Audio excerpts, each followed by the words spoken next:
May has been very kind to us so far, but don't get too comfortable.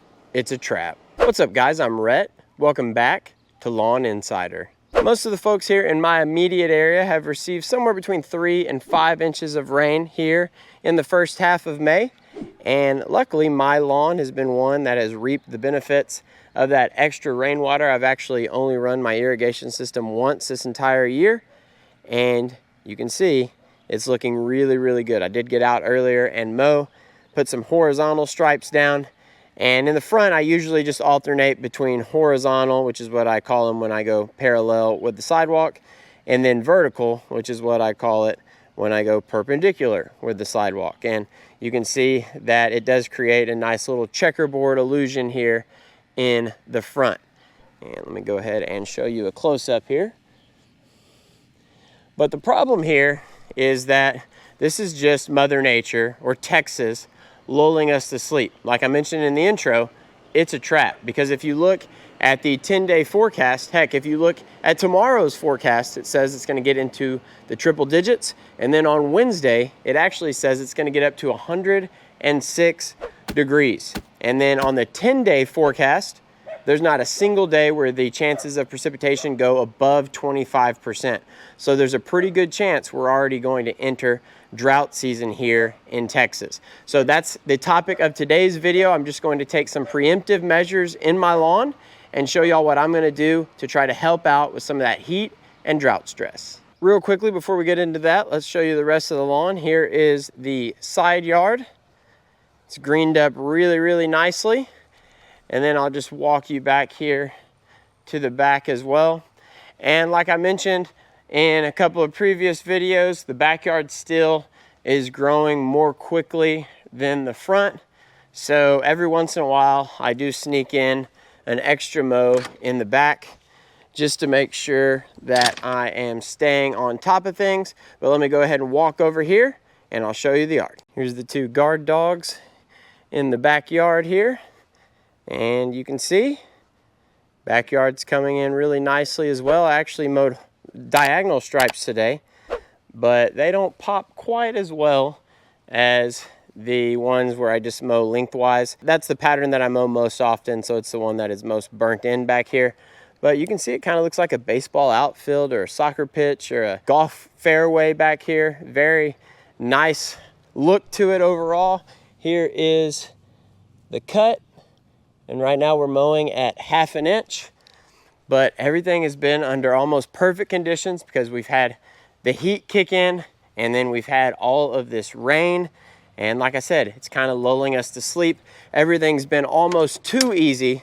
So let's go ahead and look at some of these preemptive measures that we're going to take to try to help the lawn here in a couple weeks. Couple of caveats here. Number one, if we have one of those classic Texas summers like we've had in the past few years, where it's 70+ days in the triple digits, or we go 100+ days with 0 precipitation, you're probably going to have at least some areas of your lawn that struggle. That's just the nature of the beast. When you have those types of conditions, any type of vegetation is probably going to be under a little stress, no matter how on point your watering routine is or how great of an irrigation system you have. But that doesn't mean that we can't fight fire with fire a little bit, and that's where these products come in. Now, the other caveat is that these products are a little bit pricey. And obviously that's relative, but I know that most people, the average Joe, isn't going to utilize these products in their lawn.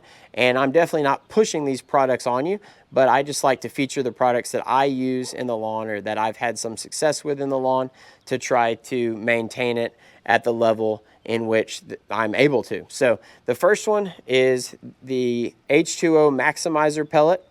And I actually bought 8 of these. That was definite overkill. I have never even finished one pellet up to this point. And I don't believe that it says it on the label. It might. If it does, I apologize. But I did read on the lawn forum that just one of these is supposed to be able to treat up to 16,000 square feet of lawn. And then the other product is Hydrotane. And Hydrotane is going to have pretty much the same goal as the Pellet, which is a wetting agent, but Hydrotane is going to work a little bit differently. Hydrotane is going to create more like a sponge environment to where it can soak in water or moisture more easily. So it can soak in moisture from rain, obviously, but also from things like dew and humidity. So it's going to work a little differently. Overall goal, pretty much the same. And then what you're seeing here is the actual applicator gun for that pellet. And it just dawned on me that I didn't actually tell you how the wetting agent worked, and it works like a surfactant. It's going to break the surface tension of the water, and then water is going to be able to work its way into the soil more easily in the areas that you treat. Exciting news, Lawn Insider made it to 20,000 subscribers. I wanted to thank y'all, and if you're watching this right now and you're not one of those 20,000, please consider subscribing. It really helps out the channel. Now back to the video.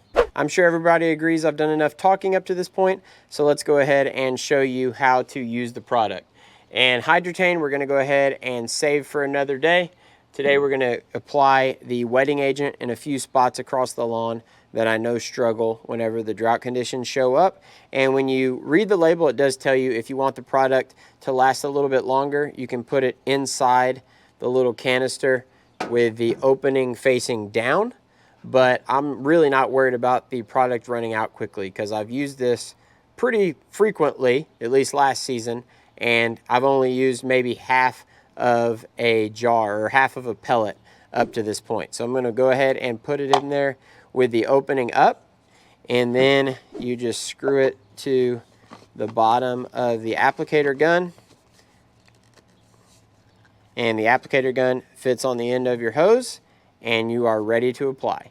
So we're here at the scene of one of my most frequent offenders in terms of becoming a hot spot on the lawn, and it's this area over here in the corner right by the sidewalk. And we've got the water on, and we're gonna see if I can operate this with one hand. Oh, there we go.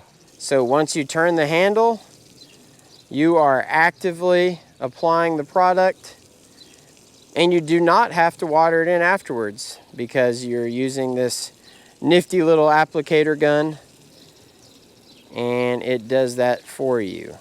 So on the label, it says that you're only going to treat 1,000 square feet for 2 to 4 minutes. So obviously if you're just focusing on a few hot spots in the lawn, and obviously I've got some runoff, which is kind of the unfortunate nature of the beast when you're working with a slope in the corner here. But I'm not gonna spend forever there because I don't wanna lose all of my product.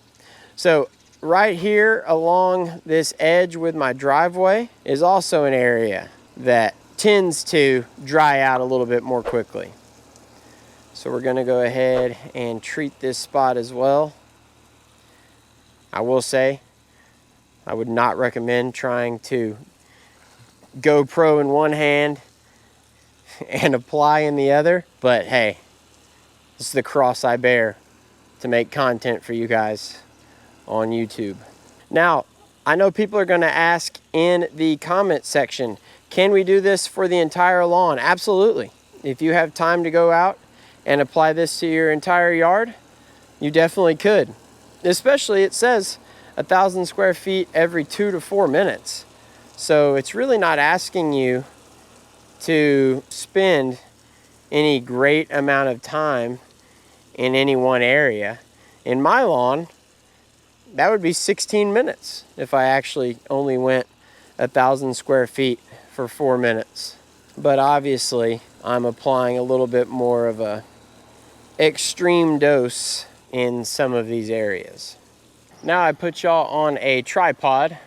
Gonna treat a little bit of the front yard as well. Front yard pretty similar to the side. The areas that are closer to the sidewalk tend to struggle more, or areas closer to the driveway as well. On occasion, I'll have a spot on the side yard to where the light will bounce off one of my neighbor's windows, and that creates a hot spot too. But I'm just going to focus mainly on that corner because that's an area that will pretty frequently dry out, but then just work our way. And for the front here, I think we'll be closer to that 2 to 4 minutes per 1,000. And this is turning into almost more like an ASMR video at this point. We got the birds chirping, the water going. I'm gonna go ahead and work over here as well. This is another area, pretty much everything on this side of the tree and then back to right there close to the entrance of the house. Go ahead and get the hose out of the way here. So like I mentioned, this is an option for you if you are looking to take some preemptive measures in your lawn. You can actually use this product as a curative as well. So if you get to the point at any time this year where you're just losing the battle against the heat and you're losing the battle against the drought and you got hot spots popping up all over your lawn and your lawn's just really, really crispy, you can use this as a curative in those cases. But I think I'm gonna go ahead and shut off the camera for now and finish up here in the front, and then I'll hop back on when I'm done. Just finished up in the front yard, not gonna do the back today, and I still have that much pellet left over. And remember, I still have 7 more of these bad boys. So if the zombie apocalypse ever happens and the world's currency turns to wetting agent, then I'll be doing very, very handsomely. But I do have some bonus content on this episode because a student of mine, an athlete of mine, made a sprinkler in their ag class and gifted it to me. And they wanted the first test of this sprinkler to be on Lawn Insider. So we're gonna go ahead and test this out. Just looking at it, it's got arrows that are pointing that way, so I'm assuming it's going to shoot in that direction. So we'll go ahead and place it right here, and then give me a second. I gotta go disconnect the applicator gun and then connect it to a hose and see what we've got. All right, so we are all set up here. Go ahead and aim it in that general direction and turn on the water and see what we've got.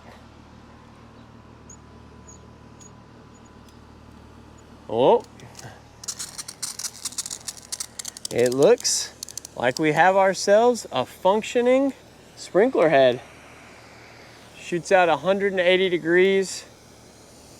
Just from inspecting it earlier, it didn't look like I could change the angle, make it any less or greater than 180, but that screw head, I think, would change how much water was coming out. So right now, it's wide open. If I screwed that down a little bit, the water coming out would be smaller, but you can see we have no leaks. It's watertight, it's shooting out water, so I would say that he deserved an A on his project. All right, y'all, I think I'm gonna go ahead and wrap this one up right here. I hope y'all enjoyed it. If you did, please leave it a like. If you're enjoying the content and you want to continue to see more of it, hit that black subscribe button below the video. And if you have any questions, comments, concerns, leave those in the comment section below. I'll see y'all again soon. Lawn Insider, out.